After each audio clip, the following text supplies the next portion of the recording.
이 게시판을 통해서 이전할 그 교회 주소지 그 안내를 붙여놨습니다. 교통편이라든지 당산역에서 출발하시는 것과 그리고 9호선 개화역에서 출발하시는 방법. 아마 그 대중교통으로는 88도로 타시고 고천 IC에서 빠지시면 되시고요. 안내를 드리고 있습니다. 참조해 주시고 모르시는 분들은 저희 그 집사회라든지 그리고 또 가까우신 그 교회 형제님들께 물어봐 주시면 고맙겠습니다. 마지막으로 한 찬양 드리고 본 예배 진행 순서 진행하도록 하겠습니다. 394장입니다. 마라나타 찬송 394장 394장 주는 내 목자시니 같이 들으시겠습니다.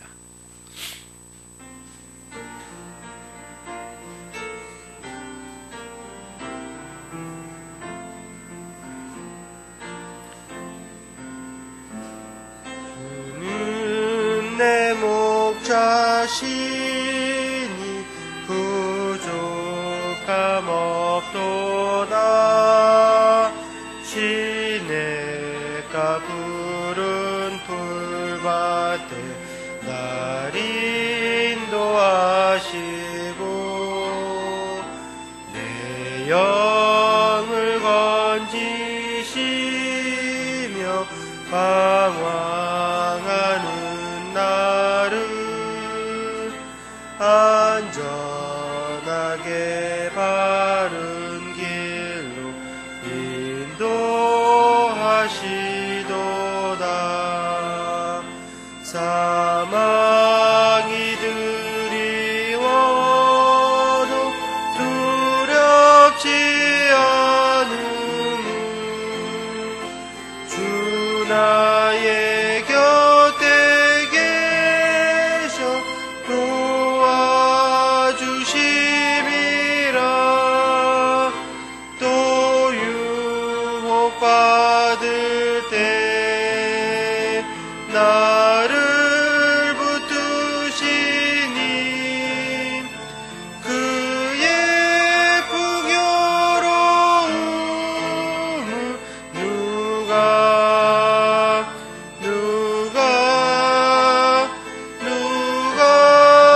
당하랴. 선하심과 긍휼이 나를 따르리니 그의 곁에 영원토록 거하리로다. 내 주는 선한 목자 날 인도하시니 그의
네, 다 같이 일어나서 찬송가 25장 하나님께 찬양드리겠습니다. 25장입니다.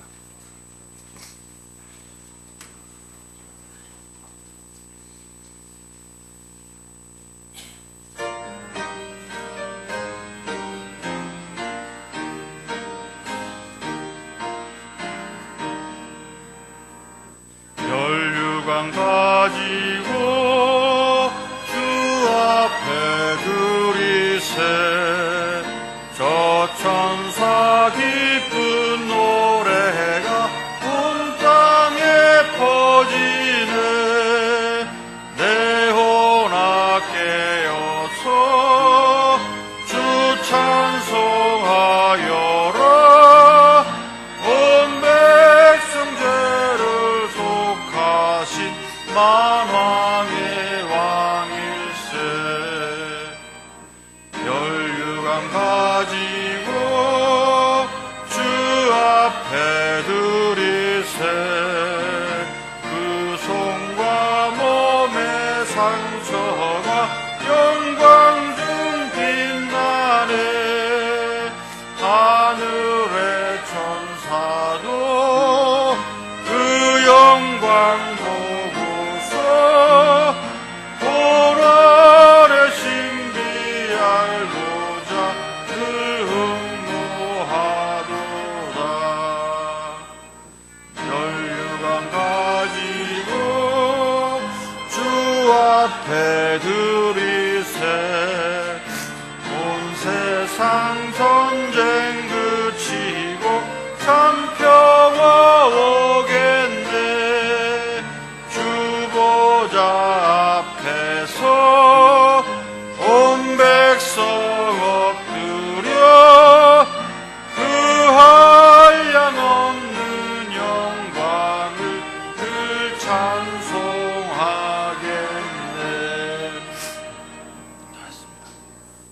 감사하신 아버지 하나님, 우리는 지나간 때 다 속이는 자 아래서 속이는 자가 주는 지혜와 지식을 따라서 다 자기 생각에 옳은 대로 행하던 자들이었습니다. 그래서 우리는 귀로 듣고 또 눈으로 보고 손으로 만질 수 있는 말씀이 절대적으로 필요한 자들이었는데 하나님의 은혜로 우리가 이제 말씀이 육시되어 우리 가운데 오신 독생자의 영광을 보고 또 그 가운데 은혜와 진리가 충만해서 우리가 그 안에서 숨 쉴 수 있고 안식할 수 있고 또 하나님의 마음을 누릴 수 있게 된 것을 감사합니다. 특별히 우리에게 이 분별의 눈을 열어주셔서 하나님이 우리에게 주신 이 놀라운 세계를 볼 수 있게 해주신 것을 감사하고 또 우리가 하나님의 거처가 되고 성전이 되는 복된 소식을 우리가 일생을 살면서 깊이 깨달아가고 누리게 되길 원합니다. 주님께서 우리에게 이 복된 소식을 전하셨듯이 아직까지 이 복된 소식을 알지 못하는 이들에게 우리가 주님의 마음을 가지고 이 복된 소식을 전하는 자들이 되길 원합니다. 우리가 다 주 예수님을 따라서 번제단을 통과해서 성소를 지나 지성소에 이르는 사람들이 되길 원합니다. 오늘도 말씀을 증거하는 설교자와 그 말씀에 복 주신 원합니다. 우리 주 예수 그리스도의 이름으로 기도드렸습니다. 아멘. 앉아 주십시오. 찬송가 384장 찬양 드린 후에 헌물을 위해서 기도해 주시겠습니다.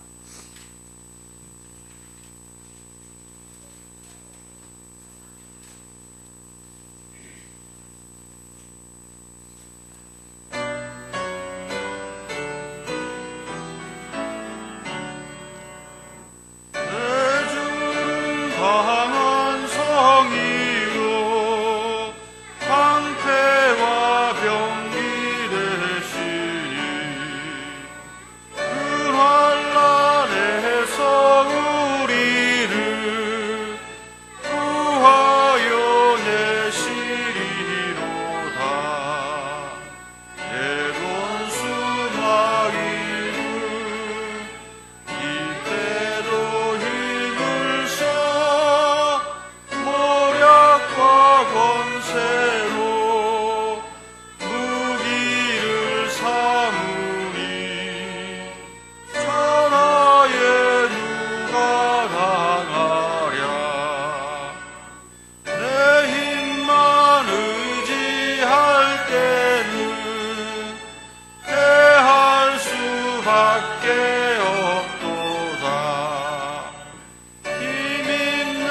장수 나와서 날 대신하여 싸우네.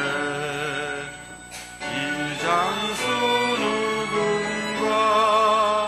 주 예수 그리스도 만군의 주로다.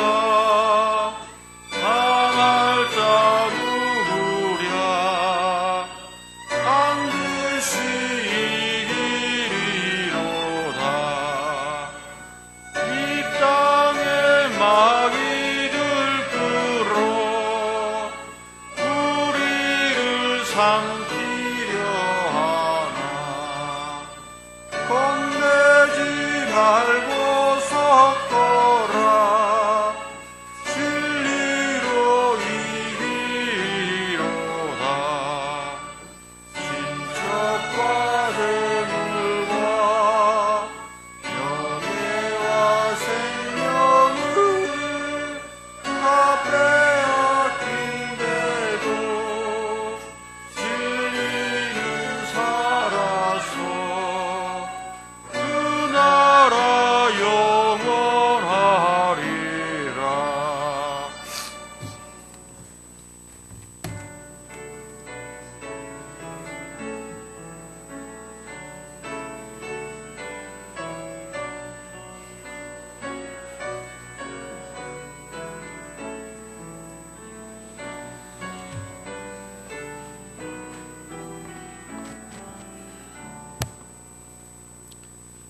다 같이 주 하나님께 드려지는 헌물을 위해 기도하시겠습니다.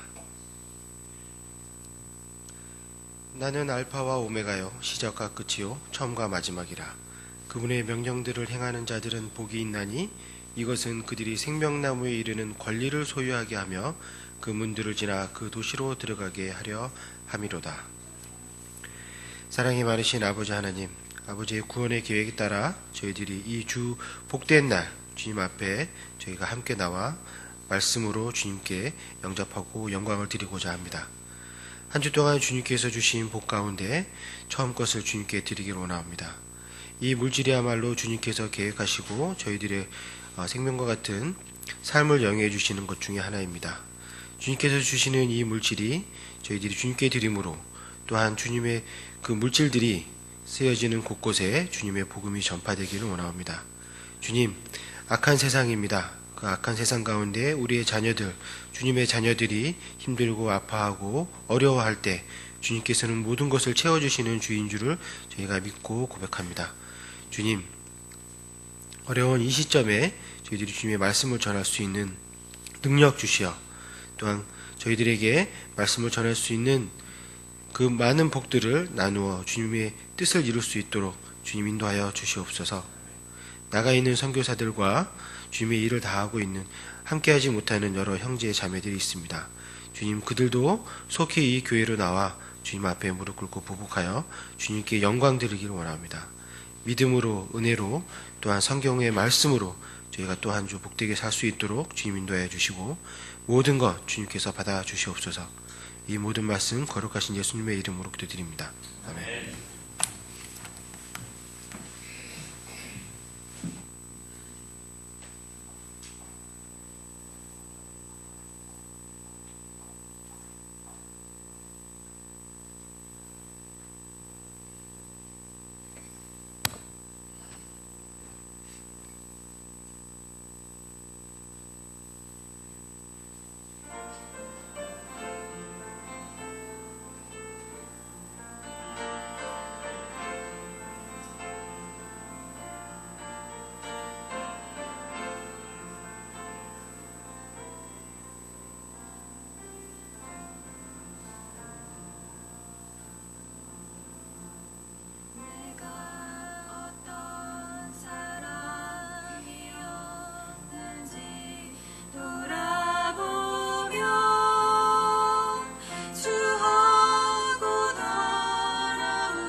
어떤 자랑을 할 수 있단 말인가.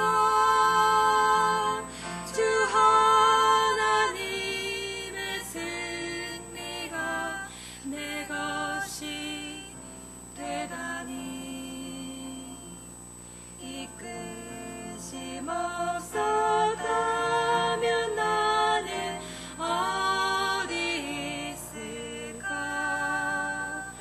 오직 이 죄인 은혜로 구원을 받았네. 은혜로 구원을 받은 죄인으로서 날 대신하여 정죄 당하신 주 구주. 나는 이제 자라가네. 자유롭게 숨쉬며 사랑과 용서 내게 넘치는 은혜로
네, 교회 소식 참고해 주시기 바랍니다. 1번입니다. 오늘은 이곳에서 마지막 주의 만찬을 하겠습니다. 그리고 예배 후에는 전도지 배포 시간을 갖겠습니다. 2번입니다. 교회 이전일이 이미 공지해드린 바 15일입니다. 그래서 앞뒤로 14일과 16일 이렇게 이제 보면은 봉사자가 필요한데, 그러니까 3일간 14, 15, 16 이렇게 교회 이전을 위해서 자원봉사가 필요합니다. 그리고 17일 이전 후 첫 주일부터 교회 버스를 운행할 자원봉사자를 구하고 있습니다. 원하시는 분은 강경호 형제나 교회 사무실로 알려주시기 바랍니다. 3번입니다. 금년도 우리 교회가 창립 15주년 되는 해인데요. 그래서 새 예배당에서 12월 첫 주일은 선교주일로 모이고 둘째 주일 12월 8일에는 창립 15주년 감사주일로 모입니다.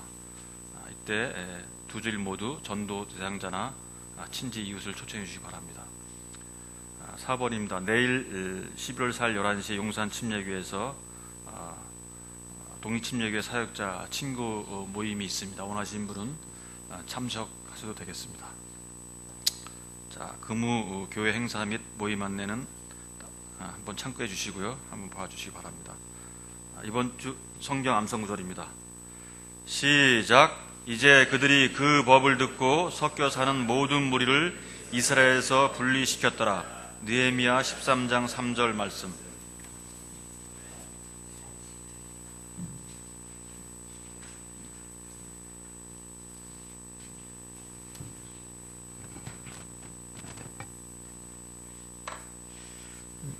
나훈주 자매님 못 나오셨어요?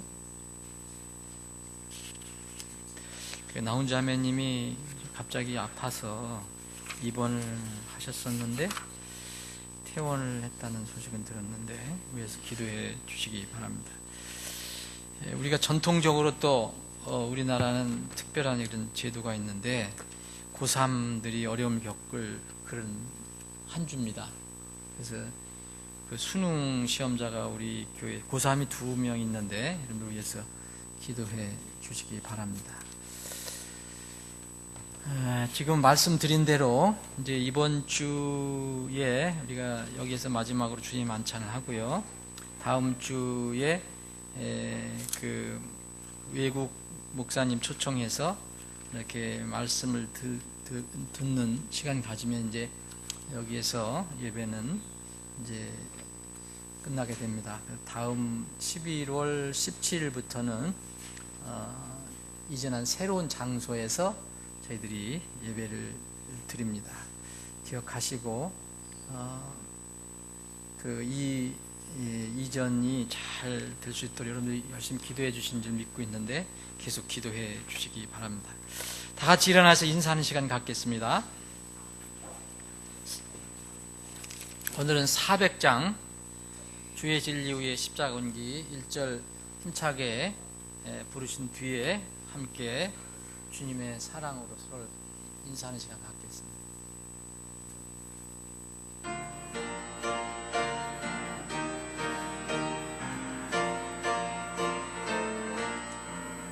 주의 진리 위에 십자가 군기 한 높이 쳐들고 주의 군사되어 용맹스럽게 찬송하며 나가세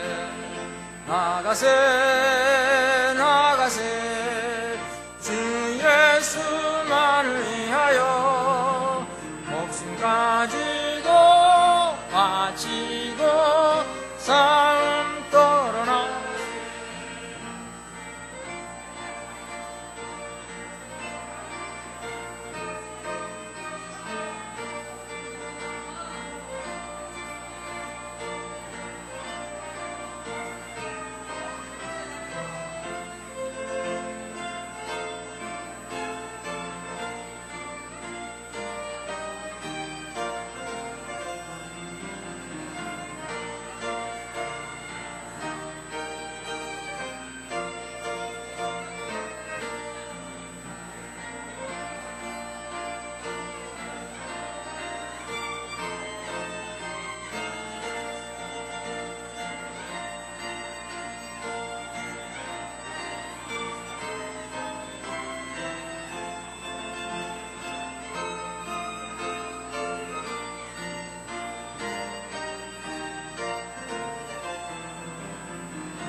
주의 손에 하나 없이 패하고 주의 분기만이 영광스럽게 온 누리에 빛나네.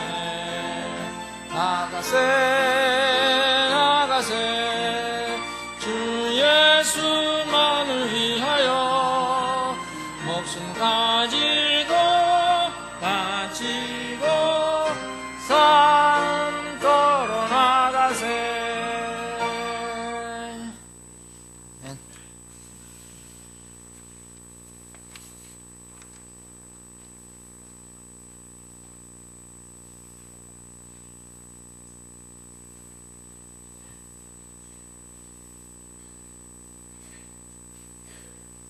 성경에서 여러 민족이 나오지만 이스라엘은 독특한 하나님의 선민으로 나옵니다.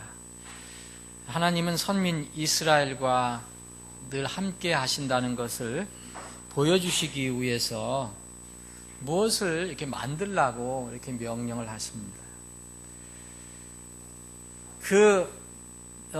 명령하는 그 장소는 하나님께서 주신 정확한 설계도, 하나님께서 지정한 양식에 의해서 하나님께 정하신 양식과 방법으로 이렇게 만들어져야 합니다. 이것이 성막인데, 이 성막에 하나님의 양식대로, 하나님의 방법대로 성막의 모든 것이 다 채워지고 완성이 됐을 때 하나님의 그 임재의 모습이 나타나게 됩니다. 그 모습은 지금 우리가 눈으로 볼 수 없지만 아주 장관이었을 것입니다.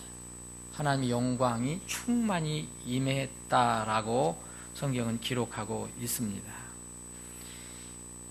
하나님께서 왜 무소부재하신 하나님께서 어떤 특별한 장소를, 어떤 특별한 거처를 이렇게 만들라고 하셨을까를 한번 생각해 볼 필요가 있습니다. 그 거처가 완성이 되었을 때 하나님의 영광이 정말 크게 임했던 그런 모습을 볼 때 우리도 그런 생각을 해봅니다. 우리가 그리스도인이라면 그런 우리 눈에 보이지 않는 하나님의 그 영광이 충만히 임하는 그런 상황이 있었으면 좋겠다. 나 개인에게도 주님의 충만하신 임재가 있었으면 좋겠다 하는 소망이 생길 수 있습니다. 하나님은 살아계신 하나님이라고 늘 강조하셨습니다.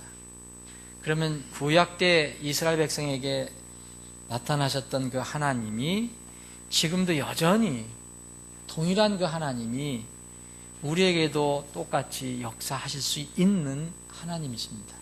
그래서 우리는 살아계신 하나님이라고 그렇게 부릅니다.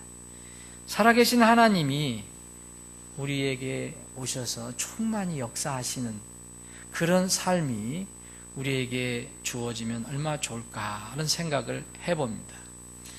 주의 영광이 충만히 임했던 모습이 이 성막이 완성된 뒤에 이렇게 기록이 되어 있습니다. 출애굽기 40장에 보면 34절에 보면 그 뒤에 구름이 회중의 장막을 덮고 주의 영광이 성막에 충만하더라.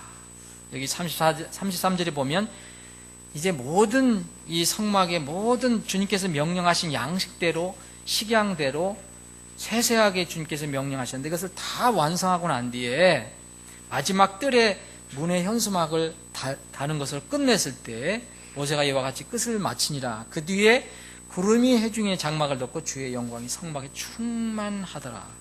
얼마나 하나님의 영광이 충만하였으면 모세가 감히 회중의 장막에 들어갈 수 없었다라고 그렇게 표현하고 있습니다. 주의 영광이 충만히 임하였다. 이 주의 영광이 충만히 임하기 전에, 그런데 성경은 임하기 전에 필요한 일이 있다고 얘기합니다. 출애굽기 40장은 성막이 완성된 뒤에 주님의 충만하신 임함으로 이제 마감이 됩니다. 이제 레위기가 시작이 되는데, 그러면 이 충만히 하나님의 영광이 임하기 전에 필요한 것이 있음을 알게 됩니다. 갑자기 하나님의 영광이 임하신 것이 아닙니다.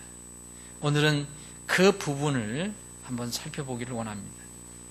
오늘 본문 말씀은 출애굽기 25장입니다.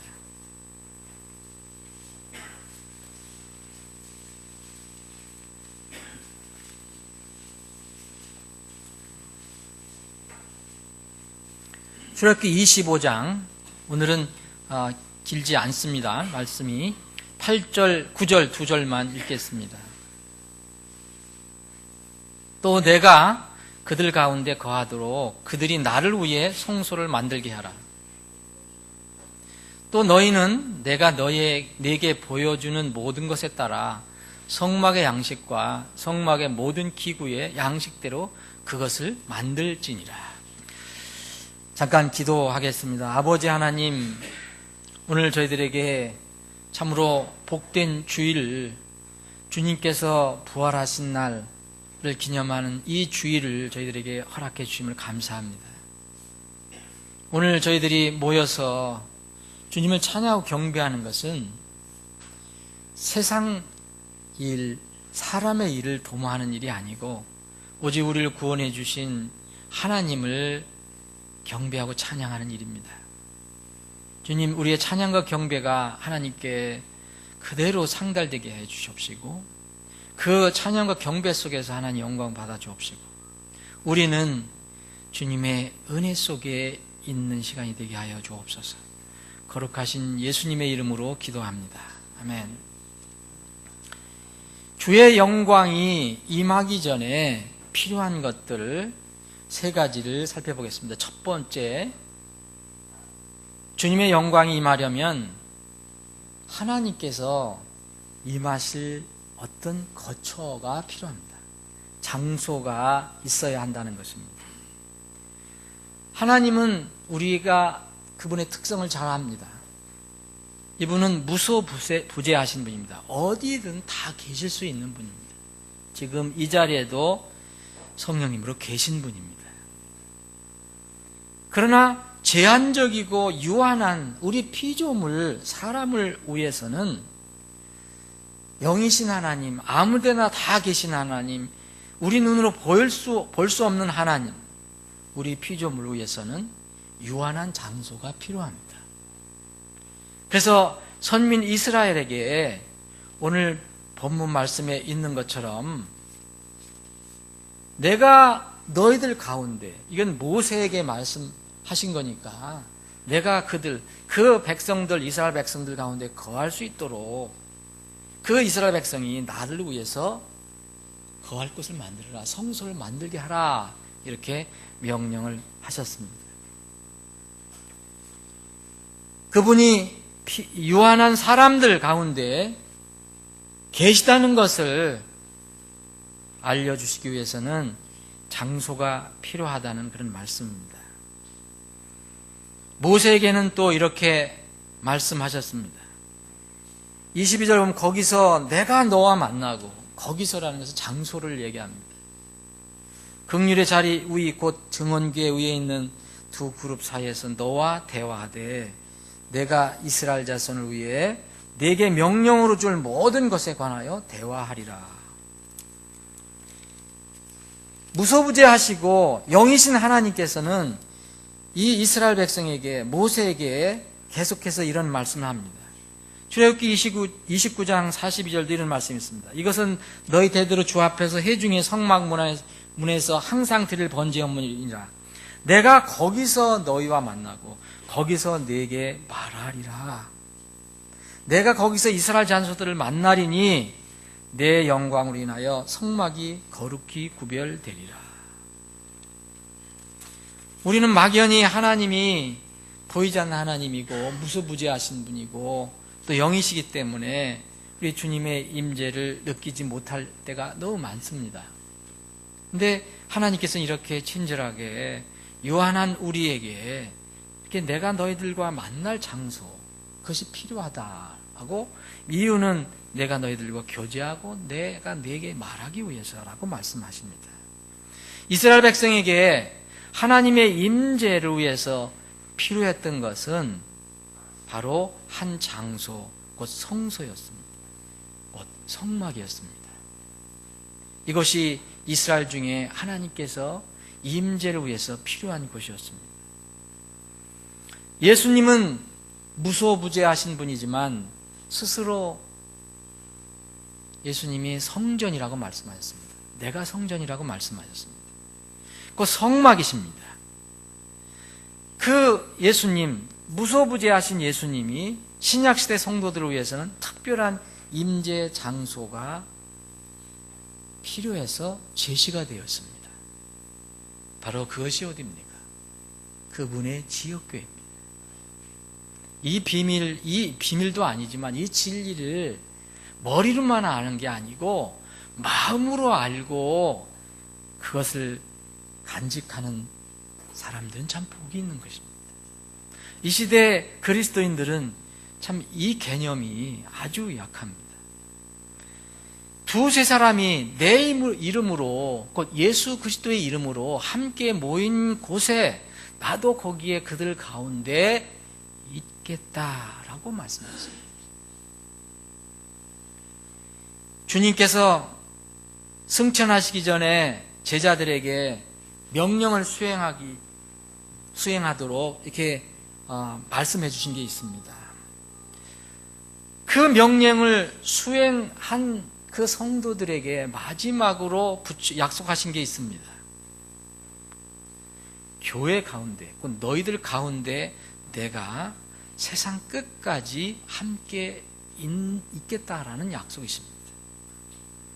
그러므로 너희는 가서 모든 민족들을 가르치고 아버지와 아들과 성령의 이름으로 그들에게 침례를 주며 내가 너희에게 명령한 모든 것을 가르쳐 지키게 하라.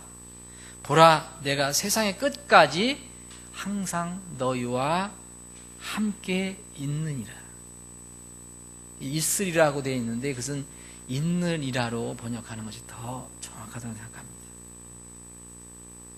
하나님은, 예수님은 어떤 특정한 미래에만 있는 게 아니고 이 명령을 수행하는 사람들, 곧 교회에는 항상 있다라고 말씀하신 것입니다. 그래서 우리가 주님의 임재, 이스라엘 백성이 하나님의 임재를 원했다면 그 주님의 임재가 나타날 장소가 준비되어 있습니다. 지금 신약에도 마찬가지입니다. 무소부재하신 분이지만 그런 장소를 주님께서 말씀하셨습니다. 가깝게는 우리가 구원받으면 주님께서 임하시는 성전이 됩니다. 그래서 누구든지 참으로 거듭난 사람들은, 진실로 거듭난 사람은 하나님이 거하시는 거룩한 장소가 됩니다. 그것이 성전입니다. 사랑하는 여러분, 여러분들은 다 주님이 거하시는 성전이 되었습니까? 우리 교회 모임은, 성전 하나하나가 모인 우리 교회 모임은 주님이 거하시는 하나님이 집이 되었습니까? 자, 주님의 영광이 충만히 임하시기 전에 첫 번째 필요한 것은 하나님께서 임하실 수 있는 장소가 있어야 한다는 것입니다. 두 번째는 이 하나님의 임재 장소는 절대로 하나님께서 정하신 양식에 따라서, 하나님께서 말씀하신 설계도에 따라서 만들어져야 합니다. 이것은 반드시 그렇게 되어야 합니다. 오늘 본문 말씀 9절에 있는 말씀입니다. 이 말씀은 25장 1절부터 시작되는 겁니다. 주님께서 모세에게 말씀하셨습니다. 이스라엘 자손에게 말씀하십니다. 네가 이스라엘 자손에게 얘기해서 다 헌물 가져오게 해라. 마음에 그렇게 하려고 하는 사람들, 자원하는 사람들로만 받아라. 나의 헌물을 취할지니라 해서 이런 성막을 만드는 데 필요한 것들을 다 너의 헌물로 받아라. 그 이유는 이제 8절입니다. 내가 그 이스라엘 백성 가운데 거하기 위해서, 그것으로 받은 헌물로 성소를 만들어라라고 명령하신 것입니다. 그런데 이 9절에 보면 너희는 내가 네게 보여주는 모든 것에 따라 성막의 양식, 성막의 모든 기구의 양식대로 그것을 만들어. 성막을 만들면 이 사면에 울타리가 있고요, 위에 천막이 있고요, 또 그 안에 아주 복잡한 여러 가지 기구와 장소들이 있습니다. 이것들을 다 예외 없이 모든 기구, 모든 것들 다 양식대로 만들어. 양식은 하나님께 정해 놓으신 설계도입니다. 그대로 그것을 만들으라고 말씀하셨습니다. 하나님께서 임재하기를 원하시는 이 이스라엘 백성은 반드시 장소를 준비해야 되고요, 그 장소를 만들 때에 하나님께서 말씀하신 정하신 양식대로 만들 필요가 있었습니다. 명령하시는 분은 하나님입니다. 그 명령을 받는 사람은 사람입니다. 그 사람은 하나님 명령대로 순종해서 그대로 따라야 합니다. 순종하지 않으면 하나님의 임재를 기대할 수 없습니다. 여러분, 장소가 마련됐습니다. 성막을 준비한다고 합니다. 그런데 하나님께서 말씀하신 그런 양식대로가 아니고 이 모세나 이스라엘 백성들이 원하는 대로 이것을 만들었다면 하나님이 장소는 결정돼서도 임재하시지 않습니다. 여러분, 이스라엘이 나누어집니다. 북왕국과 이 남왕국으로 나눠집니다. 여로보암 왕은 북왕국을 이제 다스리는데 배반해서, 유다 왕국을 배반해서, 근데 이 정통이 남왕국에 있습니다. 예루살렘에 성전이 있습니다. 성막이 있습니다. 그런데 이 여로보암은 사람들을 이제 남왕국으로 내려가는 것을 방지하기 위해서 자기 생각대로, 마음대로, 하나님의 방법이 아닌 자기 생각대로 자기 땅에다가 이 성소를 만듭니다.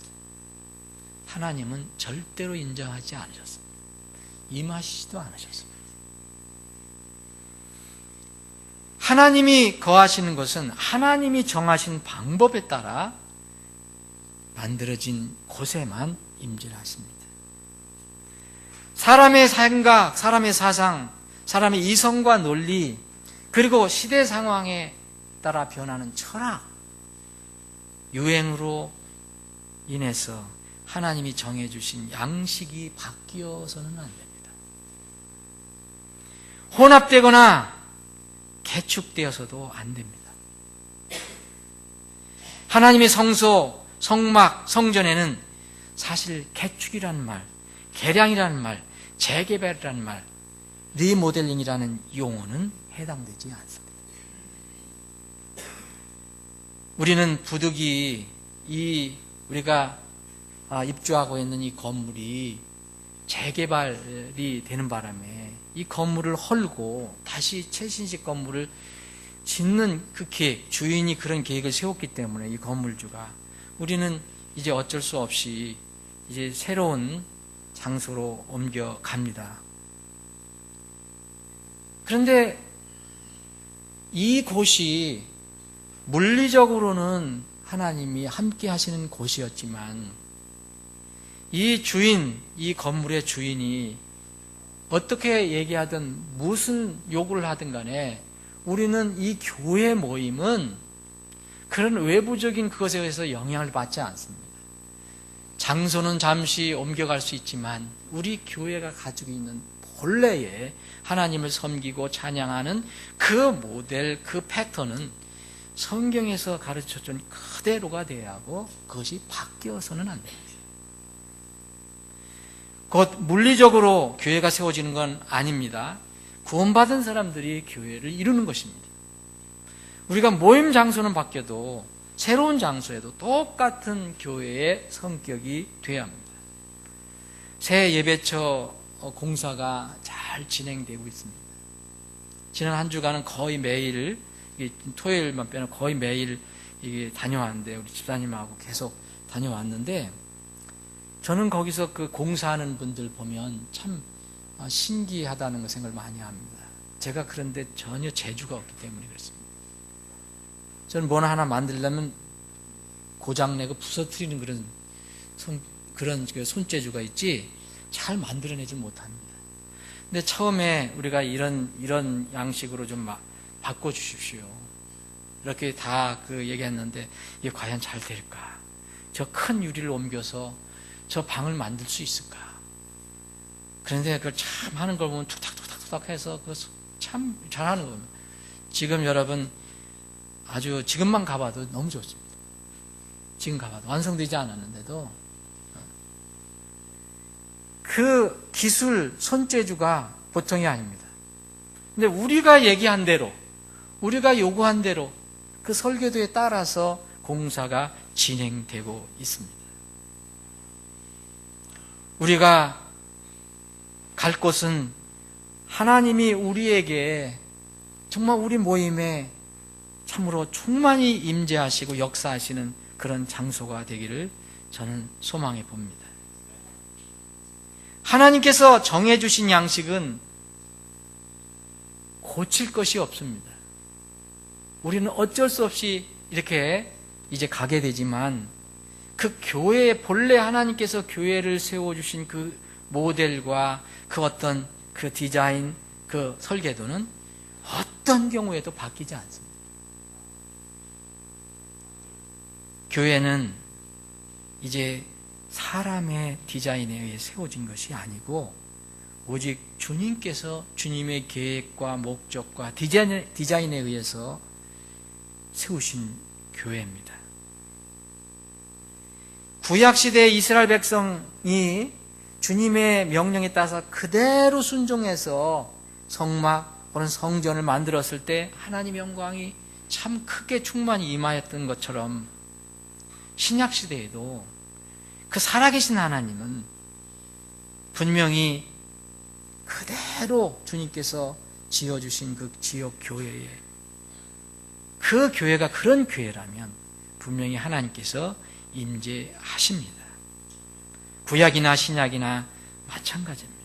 한번 이 부분을 우리가 한번 깊이 생각해 보아야 합니다.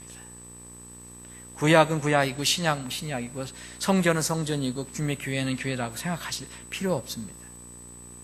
주님의 교회는 성전도 그런 것처럼 성막도 그런 것처럼 하나님께서 정해놓으신 것 이외에는 절대로 도할 수도 없고 빼할 수도 없는 이런 것처럼 주님의 교회는 처음부터 애당초 주님께서 내 교회를 세우리라고 하셨을 때 그 교회는 더 이상 세월이 흘러도 개혁이란 말이 필요 없는 것입니다. 왜 개혁이 필요합니까? 주님의 교회가 왜 개혁이 필요합니까? 사람은 바뀌고 사람 변화되지만 주님의 교회의 그 성격은 바뀌어서는 안 됩니다. 왜 주님의 교회가 개축이 되어야 됩니까? 개량의 대상이 될 수가 없습니다. 이렇게 되면 큰일입니다. 하나님께서 자신의 피로 사신 교회는 처음부터 주님께서 세워주신 그 양식에 따라서 세워진 교회입니다. 그건 영원히 바뀌어서는 안 됩니다. 하나님의 집이요 하나님의 교회라고 했습니다. 이 하나님의 집, 하나님의 교회에 깃발이 있다면 그것은 진리입니다. 진리는 늘 진리지 시대에 따라 유행에 따라 개혁되고 진보되고 개량되는 것이 아닙니다. 바울 사도가 에베소 교회를 이제 섬기고 있는 젊은 목회자 이 디모데에게 편지를 보냈습니다.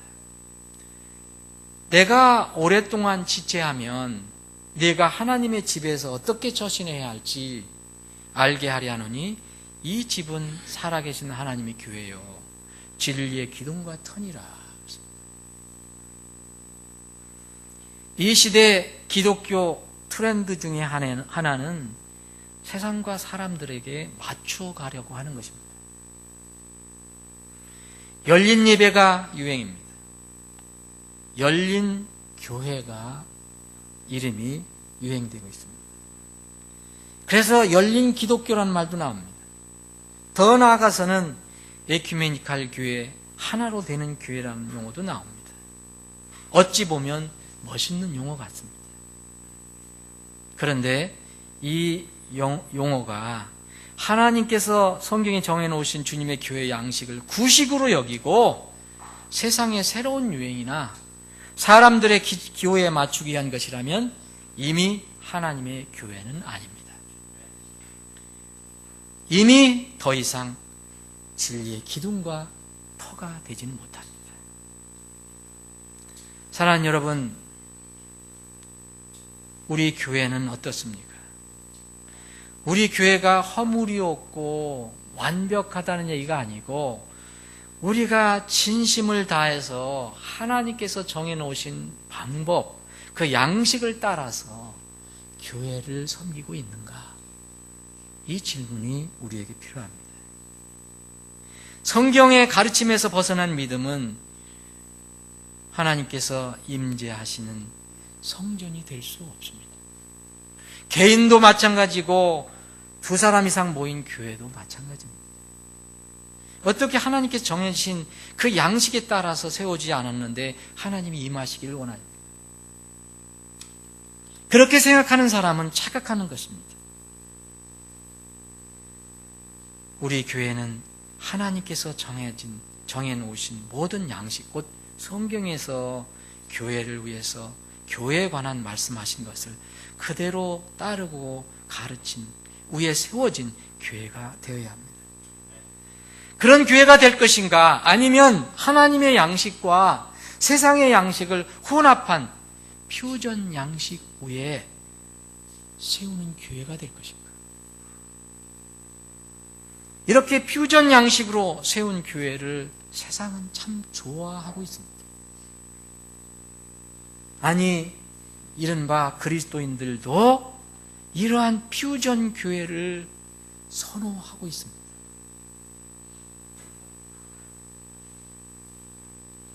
참 답답한 일이지만 이것은 현실입니다. 하나님의 영광이 충만히 임하시기를 원한다면 첫 번째, 하나님이 임할 장소가 있어야 합니다. 유한의 피조물들에게 나타나실 수 있는 장소. 두 번째는 그 장소는 하나님께서 정해놓으신 양식에 따라 만들어져야 할 필요가 있습니다. 세 번째는 이른바 이렇게 하나님의 임하실 장소, 그리고 하나님의 양식에 따라서 만들어진 것, 세워진 것이 이스라엘에게는 성막이고 성전이었고, 지금 이 시대에는 예수님이 성전이라고 하셨는데 그 성전 자체이신 예수께서 세우신 지역교회가 하나님 임하시는 것입니다. 물론 개인에게도 임하고 어디에도 임하실 수 있는 분입니다. 특별히 그렇게 약속을 하셨다는 것입니다. 그러나 바르게 세워진 성막, 신약시대 교회라도 또 하나의 조건이 있습니다. 그 성막을 섬기는 사람들, 그 교회를 섬기는 사람들이 섬기고 예배하는데 하나님 말씀으로 하나가 되어야 된다는 것입니다. 곧 하나님의 명령에 그대로 하나가 되어야 된다는 것입니다. 하나님의 말씀만으로는 충분하지 않다고 생각하면 그 순간 하나님의 임재는 기대해서는 안 됩니다. 적지 않은 사람들이 하나님을 경배하고 섬기는 일에서 하나님 말씀이 우리의 삶의 자세한 지침이 되는데 부족하다고 이야기합니다. 시대가 많이 바뀌었는데 어떻게 이게 수천 년이 써여진 성경이 어떻게 지금 이 시대에 이 빠르게 변하는 이 세대에, 이 세계에 이 모든 것을 다 커버할 수 있다고 생각합니까? 이상한 이야기 아닙니까? 라고 이야기합니다. 과학 문명이 최고로 발달한 지금 현대 이 시대는 오래전에 주어진 하나님 말씀을 부족하다. 그 성경이 모든 것을 다룬 데는 충분하지 않다고 말합니다. 그리스도인들도 이런 말에 이제 영향을 받아서 그럴 것 같다라고 생각하고 그렇게 생각합니다. 이것이 이 시대 기독교인들과 교회의 큰 불신앙입니다. 여러분, 살아계신 하나님을 믿으십니까? 구약의 하나님과 신약의 하나님, 영원한 하나님, 아브라함의 하나님, 이삭의 하나님, 야곱의 하나님이 여러분들의 하나님, 저의 하나님이심을 믿으십니까? 우리 교회의 하나님이심을 믿으십니까? 21세기 하나님이심을 믿으십니까? 그런데 왜 부족합니까? 이 시대 기독교인들이, 그리고 교회들이 정말 크게 잘못하는 생각입니다. 성경이 만약 우리가 살아가는데 그 성경 말씀이 부족하다 생각하면 그곳에 무엇이 들어오겠습니까? 사람의 생각이 들어오게 되어 있습니다. 여러분, 이 세상에서 우리가 사는데 진공 공간은 절대 없습니다. 그 생각하면 오해합니다. 나는 그 공간을 절대로 진공으로 놔두겠다, 그럴 수 있는 사람은 없습니다. 비어있는 곳은 반드시 다른 것이 들어오게 되어 있습니다. 사람의 그렇게 성경이 충분하지 않다, 부족하다, 하나님 말씀이 이 시대의 우리 삶을 다 이렇게 커버하실 수 없다라고 하면은 그런 순간 사람의 생각이 들어오게 되어 있습니다. 세상적인 것들이 그 대신 들어와서 자리를 차지하게 됩니다. 결국은 이러한 성경에 대한 태도가 그리스도인의 악과 죄의 뿌리가 됩니다. 성경은 과연 그러한가? 성경은 하나님 말씀이 모든 일에 부족하지 않다고, 충분하다고 선언합니다. 개인 구원에도 충분하고, 믿음의 실행에도 충분하고, 개인이나 교회에서의 규율과 질서, 인간관계 등 모든 면에서 부족하거나 불완전한 것은 없다라고 선언합니다. 특히 성경을 가지고 구원받지 못하는 사람은 있을 수 없습니다. 만약 받지 못한다면 말씀이 부족해서가 아닙니다. 말씀이 불충분해서가 아니랍니다. 그 사람 자신의 마음에 문제가 있는 것입니다. 요한복음 21장을 제가 여러분들 위해서 읽어드리겠습니다. 요한복음 21장, 먼저 21장 25절을 읽겠습니다. 요한복음의 마지막 절입니다. 예수님께서 행하신 것들이 이외에도 많으니 만일 그것들을 낱낱이 기록한다면 심지어 이 세상이라도 기록된 책들을 다 담아두기에 부족할 줄로 나는 생각합니다. 아멘. 20장 30절입니다. 진실로 예수님께서 자기 제자들 앞에서 이 책이 기록되지 않은 다른 표적들도 많이 행하였으나 이것들을 기록하면 예수님께서 하나님의 아들 그리스도이심을 너희가 믿게 하려 하며 또 믿고 그분의 이름을 통해 생명을 얻게 하려 함이라. 만약 성경을 가지고 성경이 부족하고 뭐가 있어서 내가 구원을 못 받는다 생각하는 사람이 있으면 그 사람은 성경이 문제가 있는 게 아니라 자신의 마음에 문제가 있는 것입니다. 그러면은 구원 말고 다른 거는 어떻게 다 우리 생활을 다 커버합니까? 디모데후서 3장 16절 17절 여러분 잘 아는 성경 구절은 이렇게 되어 있습니다. 모든 성경 기록들은 하나님의 영감을 주신 것으로 교리와 책망과 바로잡음과 의로 교육하기에 유익하니, 그리고 이런 말씀입니다. 이것은 하나님의 사람이 완전하게 되어 모든 선한 일에 철저히 갖추어지게 하려 합니다. 여러분, 완전하게 되어라는 말 여러분들 눈으로 읽으실 수 있습니다. 누가요? 하나님의 사람. 하나님의 사람이 하나님 눈에 볼 때 완전하게 될 수 있다. 그러니까 모든 선한 일에 철저히 대충 갖추어지는 게 아닙니다. 철저히 갖추어지게 하는 것이 바로 성경이라는 것입니다. 성경은 부족함이 없습니다. 현대의 모든 상황을 다 커버할 수 없다고 주장하는 사람이 있다면 스스로 먼저 자문할 것이 있습니다.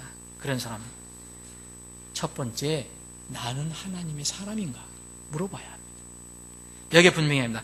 이것은 하나님의 사람이 완전하게 되어 모든 선한 일에 철저히 갖추어지게 하려 합니다. 나는 하나님의 사람인가?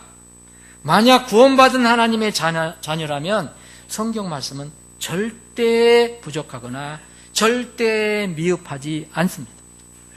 모든 선한 일에 대한 모든 지침을 우리는 찾을 수 있습니다.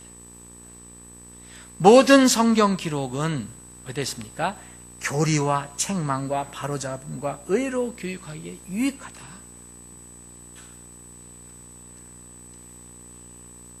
만약 하나님의 사람이 아니면 그에게는 이 성경이 완전한 것으로 보일 수 없습니다. 이건 분명히 하나님의 사람입니다. 완전하게 되기 전에 먼저 하나님의 자녀가 되는 것이 필요하다는 것을 알려줍니다. 하나님의 사람이 되면 성경은 부족함 없는 완전한 삶의 지침서가 되고 나침반이 됩니다. 그러면 이렇게 또 질문하는 분이 있을 것입니다. 그럼 정해진 구체적인 양식이 없는 것, 그거 어떻게 해야 합니까? 담배에 관한 성경은 뭐라고 얘기합니까? 담배 피우는 게 맞습니까? 옳습니까? 틀립니까? 나쁩니까? 마약하는 거 성경 안 나왔는데? 컴퓨터 하는 거, 영화 보는 거, 게임 만날 하는 거, 이런 거 잘 안 나왔는데? 이런 구체적인 지침이나 언급이 없는 것은 어떻게 해야 됩니까? 성경이 이걸 다 커버합니까? 커버합니다. 지침이 없는 것이 아닙니다. 없는 것이 아니라 지침을 따르려는 마음이 없는 것입니다. 따르지 않으려는 마음이라면 어떠한 구체적인 지침도 효과가 없습니다. 그런데 따르려는 마음이 있으면 하나를 알려주면 열을 알려고 합니다. 따르려는 마음을 가진 사람에게는 세부적인 규정 전에 하나님께서 이런 원리 원칙을 주셨습니다. 기본 원칙과 기준이 있습니다. 하나님의 사람이 전제가 되어야 됩니다. 내주하시는 거룩하신 성령 하나님의 밝혀주심과 깨우쳐주심이 있습니다. 인도하심이 있습니다. 성령 하나님께서는 이미 기록된 말씀을 근거로 역사해 주십니다. 정해진 양식, 영어로는 여기 패턴이라는 말이 있습니다. 그 양식의 패턴이 여러 가지가 있습니다. 이 양식들이 없을 때 적용해야 할 두 가지 원리가 있습니다. 첫 번째는 믿음으로 얻은 법적인 신분에 관해서 한번 생각해 봐야 됩니다. 내가 지금 어떤 신분인가 자문하면 답이 금방 나옵니다. 그래서 하나님의 사람이 완전하게 되어 하나님의 사람을 완전하게 하기 위해서 성경을 주신 것입니다. 물론 하나님의 사람이 아닌 사람에게는 구원을 주시기 위해서. 내가 지금 어떤 신분인가 자문하면 분명히 답이 나옵니다. 로마서 14장 8절에 정말 감동스러운 성경 말씀이 기록되어 있습니다. 우리 중에 아무도 자기를 위해 살지 아니하고 또 아무도 자기를 위해 죽지 아니하는도다. 우리가 살아도 주를 위해 살고 죽어도 주를 위해 죽나니 그러므로 살든지 죽든지 우리가 주의 것이로다. 이런 신분인가 자문해 보라는 것입니다. 그러면 우리가 살아도 주를 위해 살고 죽어도 주를 위해 죽는다. 그러므로 살든지 죽든지 우리가 주의 것이로다 라고 고백할 수 있는 사람에게는 구체적인 지침이 없어도 하나님께서 기본적으로 주신 기준과 원칙에 따라서 움직일 수 있습니다. 도대체 무슨 말이냐? 너희 몸이 너희가 하나님께로 받은 바 너희 안에 계신 성령님의 전인 줄 너희가 알지 못하느냐? 너희는 너희 자신의 것이 아니니 주께서 값을 치르고 너희를 사셨느니라. 그런즉 하나님의 것인 너희 몸과 너의 영으로 하나님께 영광을 돌리라. 기본 원리를 주셨어요. 자, 내 몸과 내 영, 이것들은 다 내 것이 아니다. 하나님 것이다. 그것으로 하나님께 영광을 돌리라. 대원칙을 주셨어요. 그러므로 무슨 일, 어떤 일을 하든지 그것이 하나님께 영광이 되는가? 자문하면 항상 답이 나오게 되어 있습니다.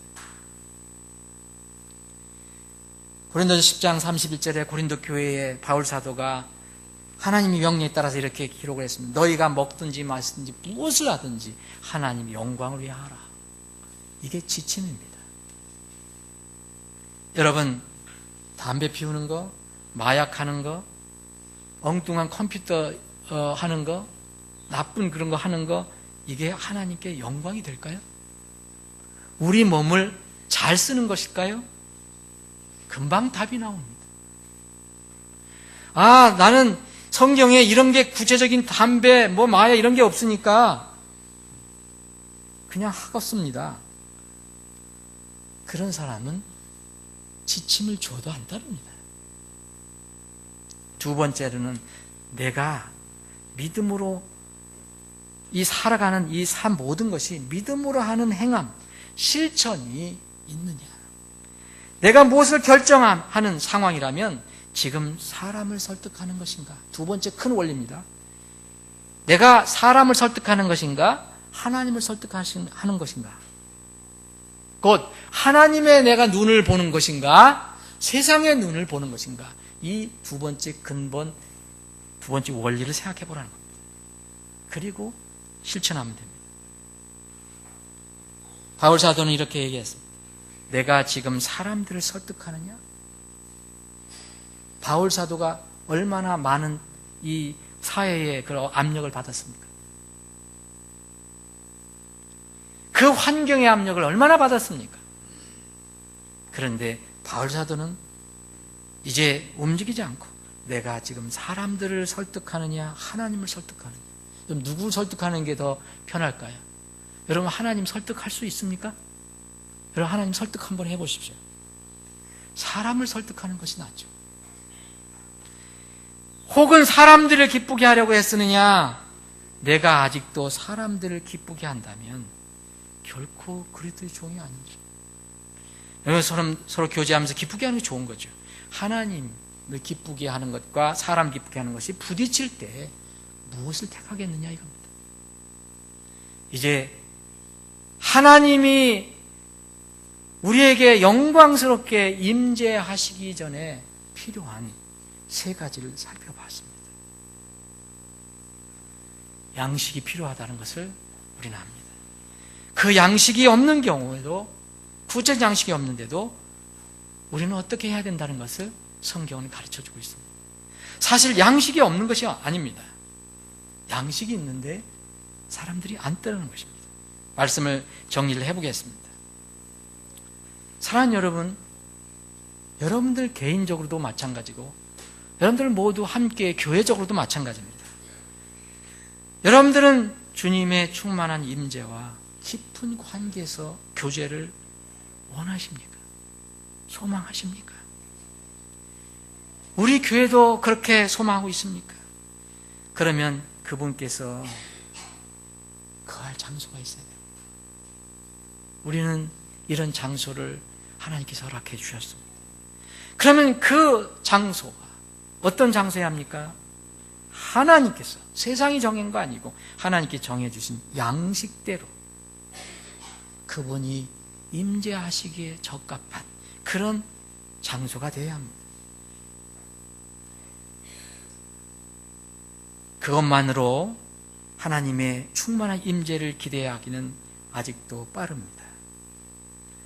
장소가 있고 또 그런 하나님의 분명한 양식에 따라서 지어진 곳이라면, 모인 곳이라면 거기에 모이는 그 사람들이 어떤 태도를 가져야 할 것이냐, 그것이 중요합니다. 하나님으로 충분하다, 하나님 말씀으로 충분하다, 그렇게 할 것인가? 아니면 세상이 바뀌고 빠르게 바뀌고 세대가 바뀌니까 다른 것들도 필요하다고 생각합니다. 어떤 면은 이 세 번째가 제일 우리에게 정말 현실적인 문제인지도 모릅니다. 사랑하는 여러분, 우리는 주님께서 우리에게 임재하실 성막을 만들어야 하고 그 성막 안에서, 그 성전 안에서, 그 교회 안에서 주님께서 정하신 그대로 더하지도 말고 빼지도 말고 주님을 따라가야 합니다. 우리에게는 모든 지침을 다 주셨습니다. 마음만 있으면 주님을 따르는 데는 문제가 없습니다. 항상 마음의 준비가 되지 않고 그 마음이 없기 때문에 문제가 생기는 것입니다. 이런 지침서를 다 주었는데도 여전히 그 지침서를 부인하고 부정하는 사람들이 있습니다. 주님이 오셔서 마지막 심판할 때에도 사실 그런 사람들은 여전히 남아 있습니다. 자신의 뜻을 고집하는 사람들이 있을 것입니다. 그런 사람들은 우리에게 말씀하십니다. 그냥 놔두어라. 그들이 그들의 길을 가도록 그냥 놔두어라.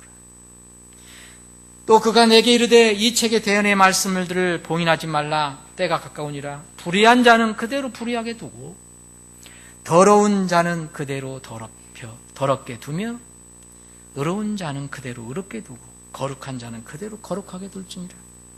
보라, 내가 속히 오리니 내가 줄 보상이 내게 있어 각 사람에게 그의 행위에 따라 주리라. 그러나 이 마지막 때에 하나님의 양식인 성경 말씀 따라 사는 사람은 복이 있습니다. 하나님께서 정해주신 모든 양식에 따라 살아가는 사람은, 섬기는 사람은 복이 있는 사람입니다.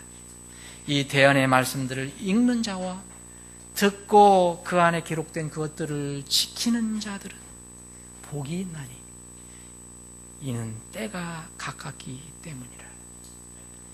우리 모두가, 우리 교회가 그런 복 있는 교회, 복 있는 사람들이 되기를 주님의 이름으로 축원합니다. 다 같이 기도하는 시간 갖겠습니다.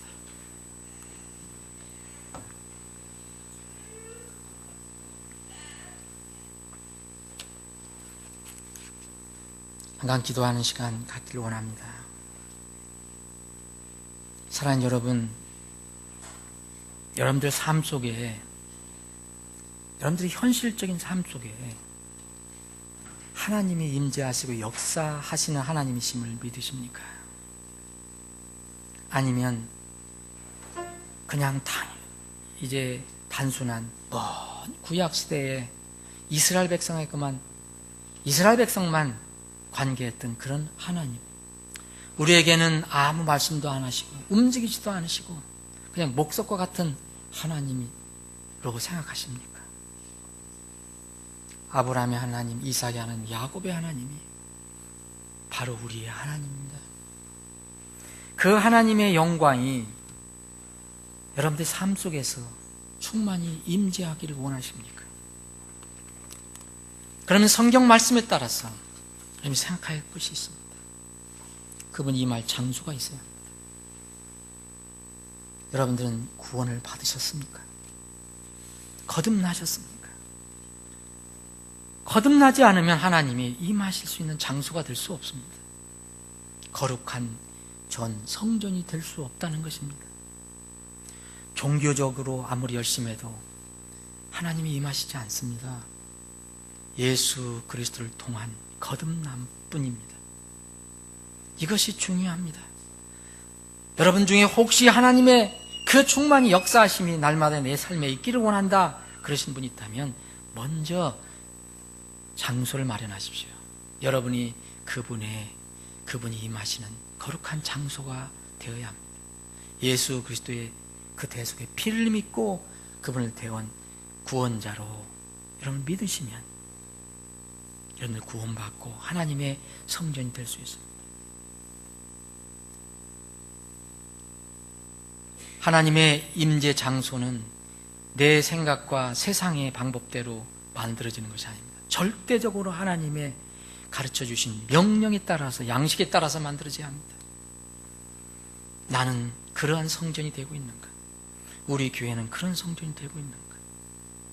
또 정해진 양식에 따라 세워진 그 교회라면, 그 성전이라면 거기서 섬기는 그 사람들이 하나님을 어떻게 생각하고 하나님의 말씀을 어떻게 생각하는가? 어떤 태도를 취하는가가 중요합니다. 그분만으로 충분하다. 그분 말씀만으로 충분하다.